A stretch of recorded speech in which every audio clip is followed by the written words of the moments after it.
Merong reaksyon ang Malacanang, mga kaibigan, ho? Yung spokesperson ng Malacanang, dapat daw ano na yun baliwalain na yung prisoners good conduct o behavior. Ang sabi ho ang mga Pilipino raw ay incorrigible. Santissima. Sabi nga ng mga matatanda noon, Ang sabi naman ni Attorney Salvador Panelo, kung siya raw, mga kaibigan, ang masusunod, hindi na niya papayagang mapalaya yung mga preso, yung mga convicts, yung mga nahatulan, dahil daw sa good behavior, o yung tinatawag na GCTA, good conduct, time allowance.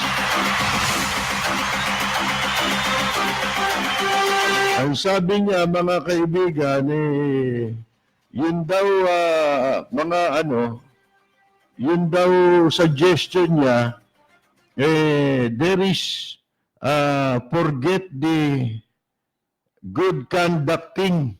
If you're sentenced to 15 years, you serve for 15 years. Whether you're good or bad inmate.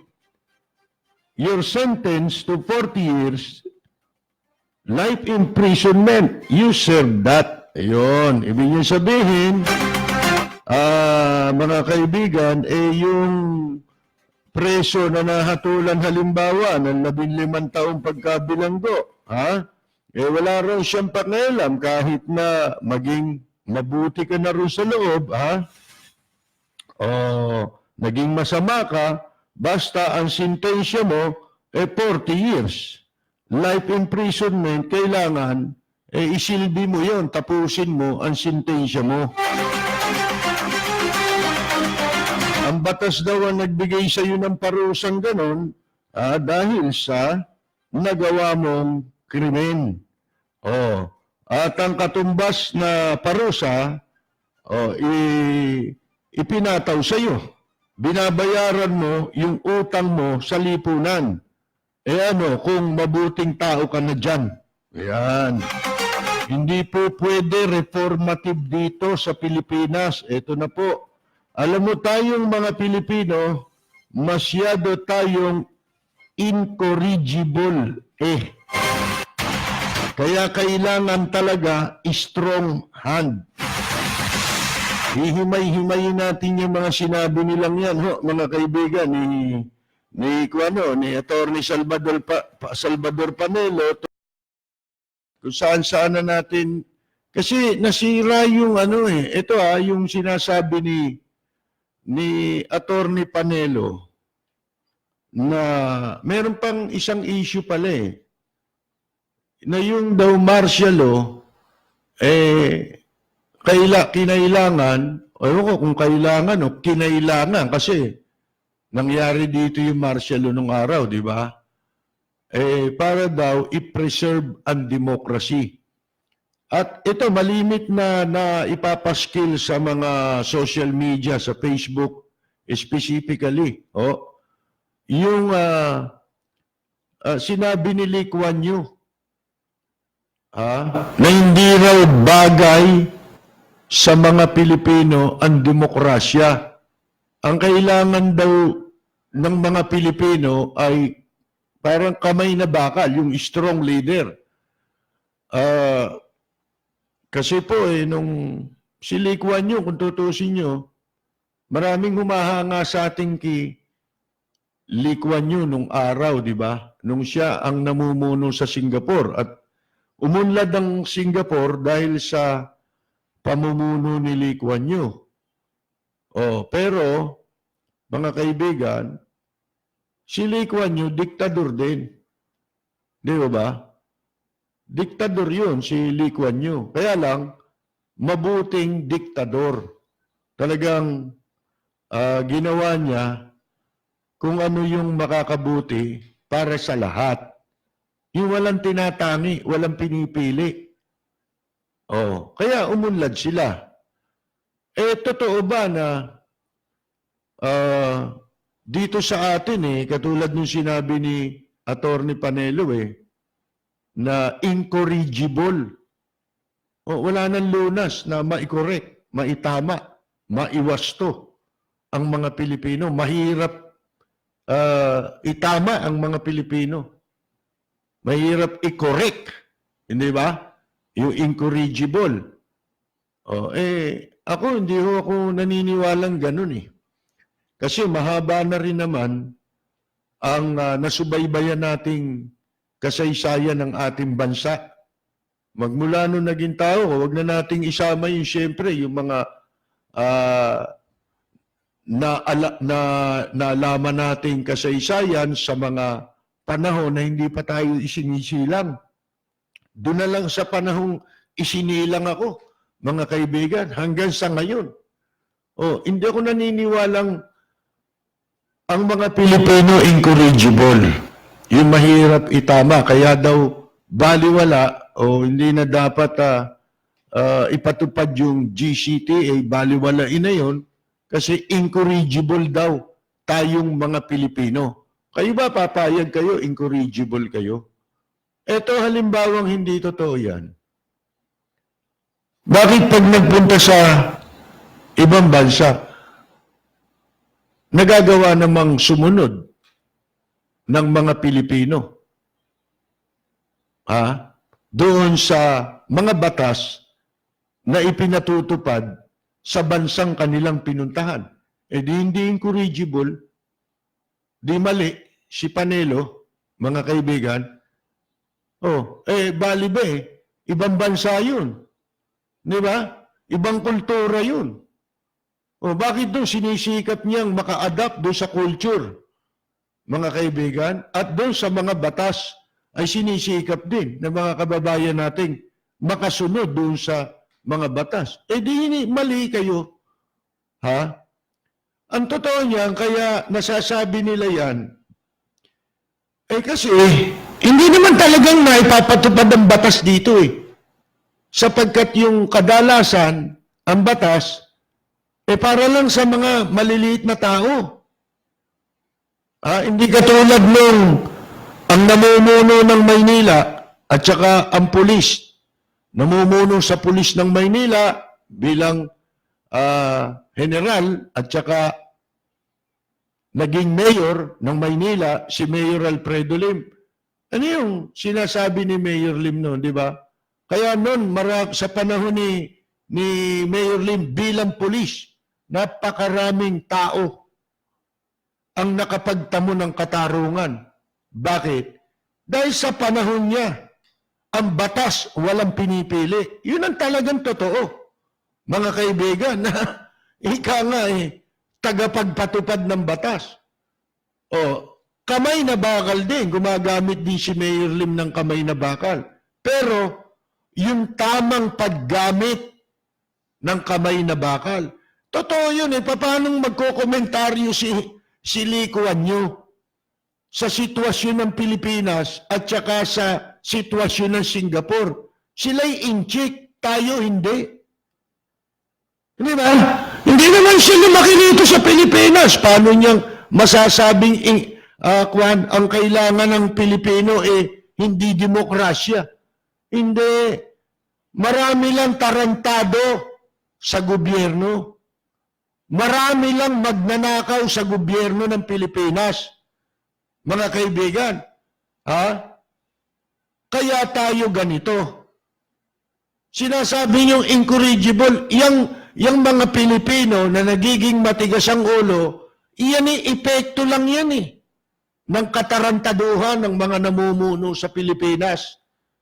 Mga kaibigan, sayang yung magandang layunin. Di ba kaya nga natin ibinoto, ikinampanya pa natin itong ating kasalukuyang presidente sapagkat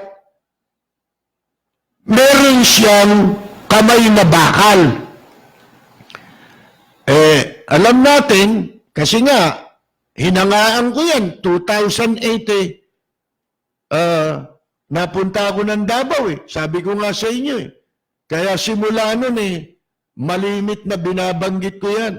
At marami sa inyo na mga sumusubaybay at sinundan ang ating palatuntunan mula pa doon sa pinanggalingan nating himpilan. Mga kaibigan, alam niyo yan Di ba? Wala pang kamuwang-muwang yung mga damoong, DDS, mga sino-sinong mga sampay bakod kay Pangulong Duterte. Wala pa silang kamuwang-muwang. Sinasabi ko na, ito ang susunod dapat na maging presidente natin. Naging presidente. Nung maging presidente, ano sabi natin sa radyo? Naging presidente na.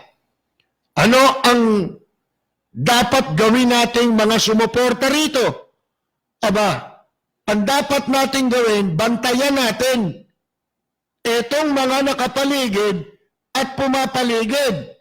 Kasi napanood na natin yan Nangyari na yan sa maraming panahon ng mga sinundan niyang administrasyon.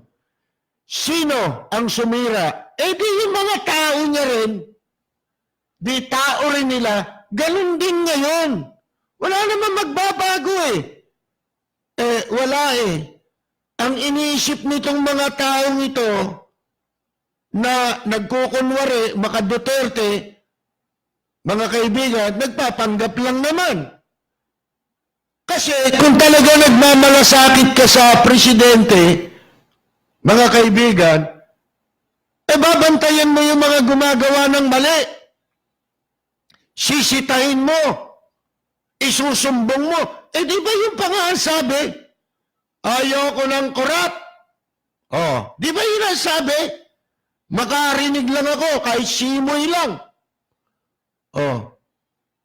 Mga kaibigan, di ba? Ano ginawa ng mga sip-sip? Gusto kasi magpasiklab lahat Gusto nila mapatanyag lahat sa pamamagitan ng Facebook, makilala sila, overnight sensation. Parang yung ginawa ng bakla. Pumapasok sa CR, sumikat pa, pinasikat pa ni Risa Hontiveros na. Ang naiisip na gawing batas puro batas ng kademonyuan. Humuhugot ng panukala sa demonyo yata Baka kalahin mo, gusto divorce. Gusto Soji Bill. Pantay-pantay daw. Pwede ba magkapantay-pantay? Luka-luka ba kayo? Pag nagkapantay-pantay tayo, komunismo yun. Okay Tanong ko sa'yo, pwede ba magkapantay-pantay lahat mayaman? Hindi pwede.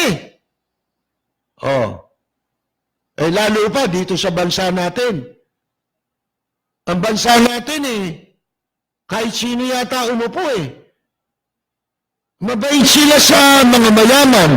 Mabait sila sa mga dayuhang negosyante, sa mayayamang negosyante rito.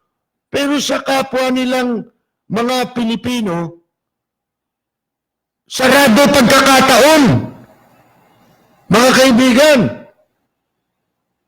kaya yung iba na merong mga extraordinary na talino dito sa Pilipinas, hinahanap na lang ang kapalaran nila sa ibang bansa.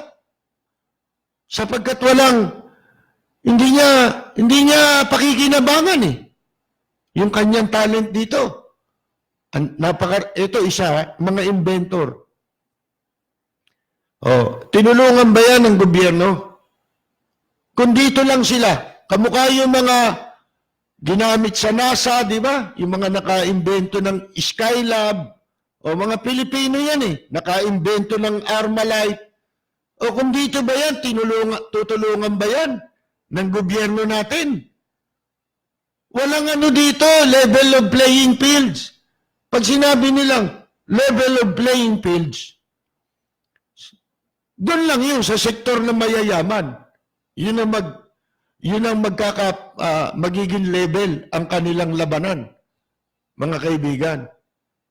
Pero hindi tayo kasali ron. Halimbawa, nakikita niyo yung reclamation na makapagal, di ba? Ang haba niyan, laki niyan. O sino mga nandyan? Nakakita ka ba ng isang pangkaraniwang tao? Halimbawa, meron tayong magandang feasibility study. Yan. Para makapagtayo ng negosyo. O, papansinin ba ako ng gobyerno?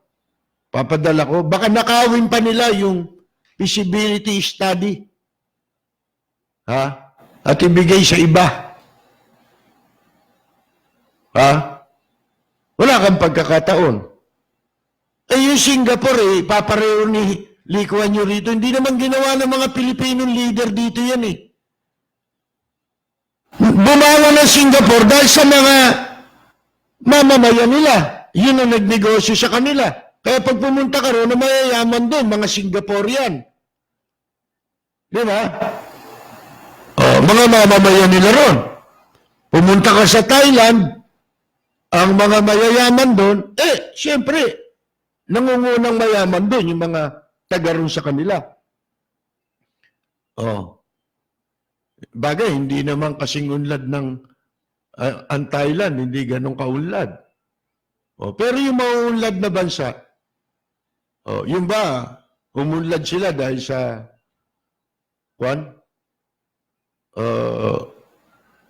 kung hindi sila binigyan ng pagkakataon, hindi sila uunlad, di ba? May pagkakataon sila.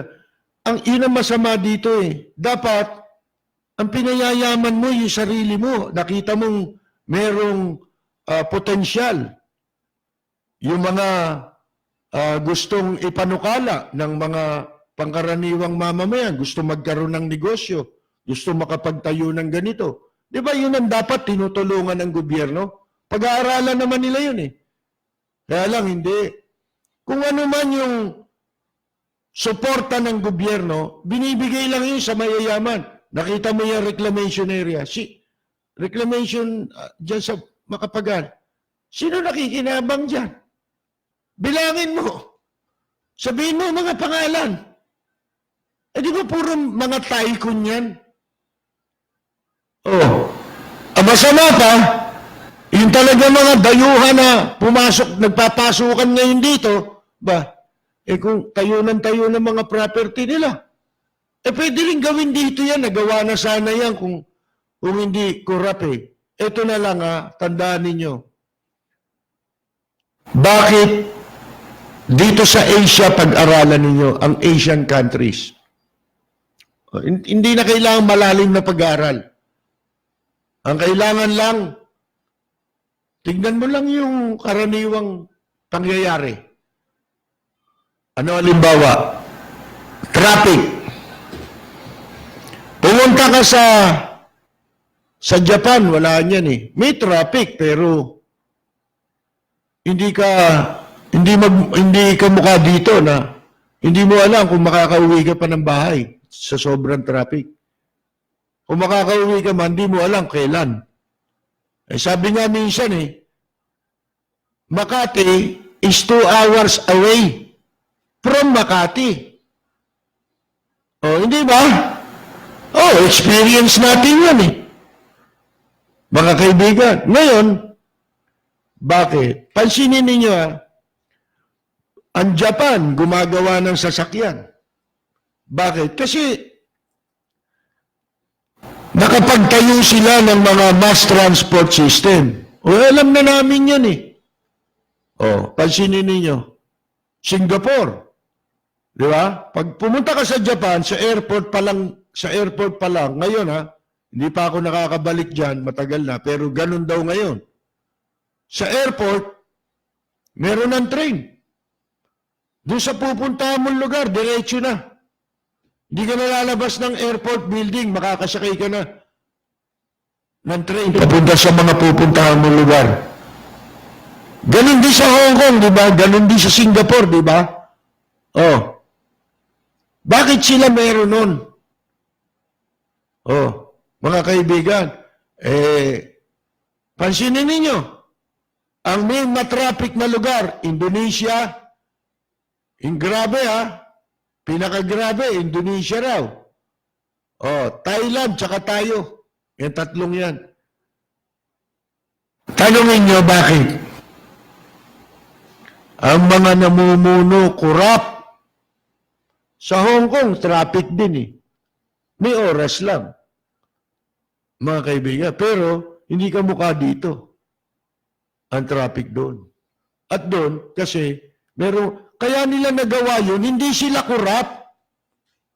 Mga kaibigan, yan ang totoo. Eh dito, puro salita lang eh. Alin? Kung wala pa na ipagawa si Marcos na LRT, di lalo na. Oh, hindi ba?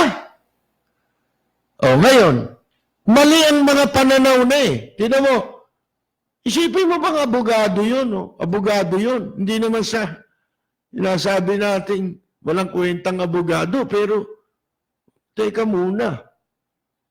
Baka nagkakamali siya ng sinasabi na ang martial law kailangan mo para isalba ang demokrasya. Mali ka. Hindi na uso ngayon ang martial law. Ang kailangan mong i-restore dito, yung rule of law. Walang rule of law eh. Magpapatuloy po tayo, mga kaibigan, dun sa sinasabi hindi ko matanggap yun, yung mga Pilipino, incorrigible, kahit na yung mga nakakulong. Bakit? Wala bang nakakulong na kaya nakagawa siya ng krimen? Eh dahil sa iba't ibang kadahilanan, isa kaapihan, wala nga namang incorrigible yun. Mga kaibigan, napilitan gumawa ng krimen na pwede namang ituwid. Saan bang bansa merong kulungan na hindi na binibigyan ng pagkakataon ng tao? Masama yun. Mga kaibigan, hindi ko matatanggap yun eh. Hindi para sa akin eh. At saka lahat tayo nakakagawa ng pagkakamali, hindi nga lang krimen. Pero kaya nga, papalitan mo muna sana yung paglikha dun sa Bureau of Correction. Kasi Bureau of Correction nga eh. Hindi lang naman niyang ginawa para parusahan ng tao. Kundi, maglaan ng pagkakataon doon sa mga nais magbago. Hindi pwede, kung masama yan, kung mabuti yan. Ibig sabihin, pag naging masama pala yan, kung ang sentensya dyan, 15 taon, pwede pa rin siya lumaya. Dahil kahit sa loob ng kulungan, masamang tao siya. Di yun ang mali. Kasi hindi masyadong pinag-iisipan mabuti ang mga sinasabi, mga kaibigan eh. Tuloy, yung mga mali nilang sinasabi, nagre-reflect tuloy na yun presidente ang umiisip nun o yun ang paniwala ng presidente. Mahirap po yung ganun eh. Hindi ba? Lalo na, ito na lang sino ka ba? Tatanungin ko sa iyo. Kahit pa ikaw si Presidente Duterte. Di ba? Bakit? Hindi naman tayo lahat di naniniwala sa Diyos eh. Marami sa atin, mas marami yung naniniwala. Kahit na mga kapatid nating Muslim, may sarili silang paniwala. Yun, isa lang ang paniwala na yan eh. Kaya habang ang tao nabubuhay, kahit anong sama ng tao, laging nandoon sa kanya yung pagkakataon na magbago siya. Hindi ba? Hindi mo sabihin ng Panginoon Diyos walang kwenta, walang kapangyarihan na gumawa ng pagbabago para sa tao. Di ba ang Panginoon Diyos nga laging merong nakalaan na pagkakataon sa mga gustong magbago. Kaya nga tayo nagre-relihiyon eh. Di ba? Mga kaibigan. Lahat ng yan, ha? Oh, yung relihiyon, isa yan sa instrumento para ang tao, yung talagang masama, pwede kang yan ang pwede mo maging paraan sa pagbabago mo.